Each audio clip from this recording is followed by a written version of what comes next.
imagine what your fantasy team could look like if you had stashed high upside players instead of waiting each new week to bid on the new waiver wire hotness. In today's video, I am bringing you high upside stashes for larger and smaller leagues. So there will be something out there for absolutely everyone. We'll talk about 30 plus names on today's show. So to start, I'm going to talk about players that should already be rostered.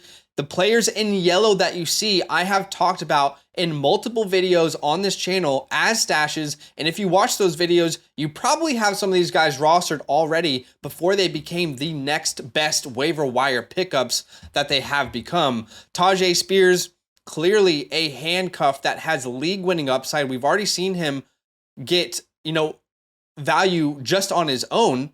Chuba Hubbard, slowly but surely getting a larger and larger role there in Carolina. Jeff Wilson, a part of a backfield that has scored the most points of any backfield in fantasy football. Charbonnet, a league-winning handcuff if anything were to happen. Rashee Rice and Josh Downs, both becoming weekly flex options for people, and we are just weeks removed from them being barely rostered in leagues. So make sure that these guys are already rostered. All right, my number one stash here today, this week, I am super excited about the first two players I'm about to tell you guys about because I think there's a ton of upside here. But the first stash I'm going to tell you guys about today, how about Kyler Murray, quarterback of the Arizona Cardinals? He is currently available in 87% of ESPN leagues and 67% of sleeper leagues. Has not played this year, obviously, has been recovering from the ACL injury on IR. We are hearing rumblings that soon that 21-day comeback window could be open. Now, what I want to bring you with Kyler Murray is a potential high upside top 5 to 10 quarterback play that you can get for free. Let's look at what Kyler Murray has done in his entire career for fantasy football. Okay, you can look last year in 2022, he was a quarterback 8 on a per game basis, averaging 19 points per game. In 2021, quarterback 4 on a per game basis. In 2020, again, the quarterback 4 on a per game basis, averaging over 24 points per game. In 2019, as a rookie, the guy finished top 12, averaging almost 19 points per game as a rookie. That's crazy. On average, in his career, he is averaging the quarterback 7 finish on a per game basis and over 21 points per game. So even if we include that rookie season where he was a quarterback 12 on a per game basis, I want to ask you guys, and we'll find out together, where would he rank amongst the current quarterbacks in 2023 in scoring on a per game basis? As in, if we were to take his career averages, where would he rank this year? So let's look at what we have this year. In 2023, Justin Herbert is scoring the most points per game with 23. Second, we have Josh Allen. Third, we have Jalen Hurts. Fourth, we have Tua Tagovailoa. That's where Kyler Murray would be. He would be tied for fourth if we look at his career average. And then fifth is Patrick Mahomes. Kyler Murray, again, averaging 21 points per game in his 4-year career. A superstar fantasy quarterback, we know this, guys, has been a huge advantage in the last couple years for winning a fantasy championship. This year, it's been a rare year where elite quarterbacks aren't giving you that type of advantage. Big shout out to Danny from the Fantasy Stock Exchange for this information. He put it out on his Twitter. But we are looking at the quarterback value differences for the last 3 years, 2022, 2021, and 2020. The difference you are getting on a per game basis between quarterbacks 1 to 6 and then quarterbacks 13 to 18. We can see each year how big of an advantage it was each week to have an elite quarterback.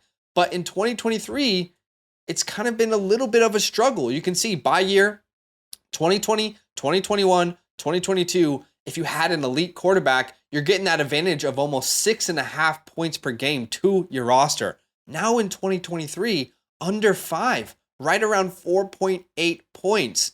Now, obviously, we have to lower our expectations for Kyler Murray as he comes back from an ACL injury, but there is potential for you guys to grab him for free, stash him on your IR, and potentially be heading into the playoffs, the fantasy playoffs, with a top 5 to 10 fantasy quarterback. Given the right matchup, he could be the reason what some of you guys who went late quarterback strategy win your leagues, and you get him for free off the waiver wire. Absolutely crazy. If you have a IR spot and you can put him on that, he should be there already. There's no way he should be available in 87% of ESPN leagues. And I know it's a very high percent in Yahoo leagues as well. And obviously in Superflex leagues, yeah, he should definitely be rostered. All right, the second stash, and again, I'm really excited about this one, and I think this is very low key. Not many people are talking about this, and I think it needs to be discussed. This needs to be known. The second stash that you should definitely be grabbing is Devin Singletary. Devin Singletary is available in 73% of ESPN leagues and 79% of sleeper leagues at the time of recording this video. So far in 2023, he's the RB51. That doesn't sound very exciting, but here's the deal. Dameon Pierce has been extremely inefficient in 2023. And so far, most people, I'm not a Dameon Pierce guy, but most people have said the offensive line is the issue. You know, he doesn't fit this team. When the offensive line is better, he's going to be better. There's been a lot of, excuses for Dameon Pierce, but we have seen that this team might be moving in a different direction in their most recent game. Before we get to that, when I said Dameon Pierce has been super inefficient, let's look at that right now. In yards per carry, Dameon Pierce in 2023 is 90th in the league at 2.9 yards per carry. 90th in the league. His explosive run rate, these are the percentage of his rushing attempts that went for more than 15 yards. He is 57th in the league, 1% of his runs. His touchdown rate, 53rd in the league. His missed tackles forced per attempt, 33rd. And his yards after contact per attempt, he is 63rd in that category. He has not been the same Dameon Pierce that you guys fell in love with last year. In week 6 versus New Orleans, we may have officially seen a switch in philosophy for this backfield in Houston. Let's look at it. Devin Singletary outsnaps Dameon Pierce 34-21. That is a significant difference. 34-21 in favor of Devin Singletary. Routes run, 18-7 in Devin's favor. Targets 2-0 in Devin's favor. The only category where we look at usage in which Dameon was favored was carries, and it was 13-12. Dameon Pierce saw 0 third down or short yardage usage, and Devin dominated early down snaps.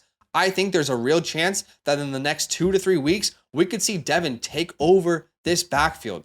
I cannot tell you, I can tell you actually, watching those games, you could see how frustrated this offense was, Dameon Pierce was, the coaching staff, CJ Stroud. You could see how frustrated that they were when Dameon Pierce wasn't able to punch it in on the goal line. So we could see a change. This offense doesn't necessarily need a bulldozer back to gain a couple yards here and there. They need a dynamic pass-catching guy that can run the ball efficiently. And that is what Devin Singletary is going to give you. So those two guys are guys that I'm very excited about. I hope that when I'm looking at this video next week and prepping it, that they are rostered in a much, much higher percentage of leagues. All right, the third player that I'm going to talk about as a stash, we talked about this guy last week. That is Michael Mayer. Some of you guys laughed at me, okay? Now some of you might be taking me a little more seriously. Who knows? Michael Mayer, at the time of recording, available in 98% of ESPN leagues and 88% of sleeper leagues. He is the tight end 38 on the year. And hopefully you picked him up after last week's video. If you're a tight end needy team, he is a great guy to go grab if he's still available. Keep in mind, guys, in the pre-draft process of the 2023 draft, 9 out of 10 draft analysts had Michael Mayer as the number 1 tight end on the board. They had him as a first round talent. Mayer just hasn't had any opportunities to prove himself before these last 2 weeks. In these last 2 weeks, that has changed. We are now in back-to-back weeks where he has career highs in snap percentage, targets, receptions, receiving yards, fantasy points, okay? He finishes a tight end 5 last week, 12.5 points, over 81% of the snaps, 75 yards. He led the Raiders in receiving yards, more than Devontae Adams, more than Jacoby Myers. We heard this coaching staff say, hey, we want to get these tight ends more involved, specifically Michael Mayer, and they put their money where their mouth is, and they did exactly that. They followed through on it. Mayer is someone that should be rostered in every 12-man league. All right, the fourth stash that I'm going to talk to you guys about, another player that this will be the third time in a row I've talked about this player. That is Zach Evans. At the time of recording, this could change because of the injuries. He's available in 99% of ESPN leagues and 93% of sleeper leagues. I expect that number to come down. But again, if he is available somehow in your league, I believe he should be stashed. Again, the third week in a row, I have mentioned Zach Evans on this show. Oddly enough, and you guys know who you are, oddly enough, in the comments on these type of videos, he was the one player that people were the most angry about me mentioning. Just really not happy. What do you mean? You're talking about Zach Evans? So here we are. Now we know Kyren Williams is out at least a week, maybe more with an ankle injury. And Ronnie Rivers is confirmed out 4 to 5 weeks with a knee injury. Don't forget, guys, Zach Evans, I know he was a 6th-round pick, but he was a highly touted high school recruit. In the 2020 high school recruiting class, he and Bijan Robinson were the two running back names that college programs were drooling over. They would do anything to get these two guys into their programs, okay? Over 2,300 all-purpose yards on 6.9 yards per attempt in 3 years in college. So as we head into this week, Zach Evans has a chance to improve his stock in the eyes of this coaching staff. Now, of course, there's a chance that he flops, undoubtedly, but if he dominates, we could see his role get bigger and bigger. Maybe he takes over the Ronnie Rivers role. Maybe he eats into Kyren's ridiculous usage. The most likely scenario here is that Kyren Williams is the starter for this team rest of the year. But again, we are trying to beat the breakout. There's a chance based off of his talent that he's given opportunities and he comes through on it, and you could be given a potential fantasy asset for free on the waiver wire. All right, the fifth player that I want to talk about, another player we've talked about before, that is Luke Musgrave, available in over 98% of ESPN leagues and 84% of sleeper leagues. I'm honestly scratching my head as to how is Luke available in 98% of ESPN leagues. That's kind of bonkers to me. He's a tight end 21 on the year. This is a third player in a row that we've talked about multiple times on the show, but he's still available in 98% of ESPN leagues, so I got to keep telling you guys about him. He's another great option if Michael Mayer is not available. Remember, he had a concussion in week 4. But in the 4 other games that he's played, he's averaged 8.2 PPR points per game and 80% of the snaps. He's been the tight end 14 on a per game basis. The tight end 14 for a rookie, that is not common. He has more points per game in those 4 games where he's been healthy than Zach Ertz, Jake Ferguson, Tyler Higbee, Gerald Everett, and Pat Freiermuth. So this is someone that should be rostered in tight end needy teams. Now, the next player we're going to talk about is a New York Giant. We've had Wan'Dale Robinson, on this show 2 weeks in a row. 2 weeks in a row, I've been telling you guys about Wan'Dale Robinson. I wanted to talk about him again, okay? But I assume that he's going to be highly rostered in leagues after his breakout game this week. So hopefully you grabbed him. We won't go into depth on him. He would be my priority over most of these players, but I'm assuming he's not available anymore to stash. I'm assuming he's been rostered after we've talked about him for multiple weeks. The other player on the Giants I want to talk about is rookie wide receiver Jalen Hyatt, available in 98% of ESPN leagues and 84% of sleeper leagues. Has not done much this year. He's a wide receiver 101 in fantasy football. All cards on the table. Okay, let's put all cards on the table. I did not like Jalen Hyatt coming out of Tennessee. I did not like his game. In fact, on our Dynasty Football channel, I was labeled the Jalen Hyatt hater in that community. But there are 4 reasons that I am looking to stash Jalen Hyatt. The first one is he just had his highest snap share of his career, 73% of the snaps at Buffalo. Secondly, he just had his highest amount of targets and receptions last week. Thirdly, this team desperately needs answers for playmakers. And we just saw Paris Campbell go down to basically no routes run last week, replacing Paris Campbell. Jalen Hyatt did. Number 4, the offense and the offensive line was the best it's looked all year in week 6 versus a very good Buffalo defense. And guess what? In week 7, you know who they get? They get the Washington Commanders, a top 3 matchup for fantasy wide receivers. So if Hyatt's going to break out, it could be this week. Now, we're going to talk about 15 more names here on this show. But I wanted to break it up in a little bit of a different way, okay? So what we're going to talk about now is these are players that I have discussed in the last 3 shows, so I didn't want to, just drown you guys out in the same content. I want to be very intentional with how I do these videos, because I know so many of you have commented saying that these are such helpful videos. I want to be so intentional with the information that I bring to you guys. I don't want to waste your time. That's not the point of this video, okay? It's to improve your teams without having to spend anything or compete with anyone for high upside players. Now, let's look at some players that I've discussed in the last 3 weeks that I am still all in on stashing, but I didn't want to dive too deep into them. Jonathan Mingo, still on the field, a very high percentage of snaps and getting a good amount of targets. Michael Wilson, he's going to be better, especially when Kyler Murray is back. There's a chance that he takes over that wide receiver 2 role. Marvin Mims and Greg Dulcich are on this list because if Jerry Jeudy and Cortland Sutton or the pair are traded, which we're hearing a lot of rumors, then those guys step into instant opportunities. And of course, we already talked about Wan'Dale. Now, to go on to the next section of this show, we know how valuable handcuffs are in fantasy football, okay?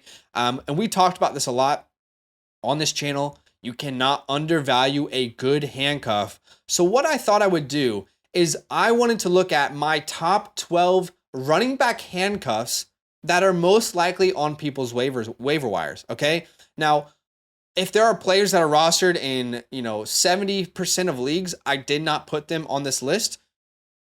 Everyone on this list is likely available in, let's say, 60% of leagues at minimum. Okay, so hopefully that makes sense. So my number 1 handcuff is Zach Charbonnet. If Ken Walker were to have a serious injury, I have no doubts with the way that they utilize running backs in Seattle that Zach Charbonnet would be a league winner. Number 2, Tank Bigsby. Think about it. What's been working in Jacksonville? It's the run game. Now that has a lot to do with ETN being an elite talent, but if Tank were to have, 20 opportunities a game, he would be a league winner. Tajay Spears. Are we close to seeing the Derrick Henry turnover? I don't know, but he should be rostered. Jeff Wilson, if he gets a role or if Mostert gets injured, that backfield is absolute gold for fantasy football. Tyler Algier, Kendre Miller, the ultimate rookie talent. Chuba Hubbard, not on a great offense, but has been really efficient while Miles Sanders has been struggling. Joshua Kelly on an incredible offense. I know he has not been good, but he is still worth stashing in deeper formats. Rico Dowdle taking over that potential Tony Pollard role. And then these last 2 guys. I want to specifically talk about Chase Brown for a second.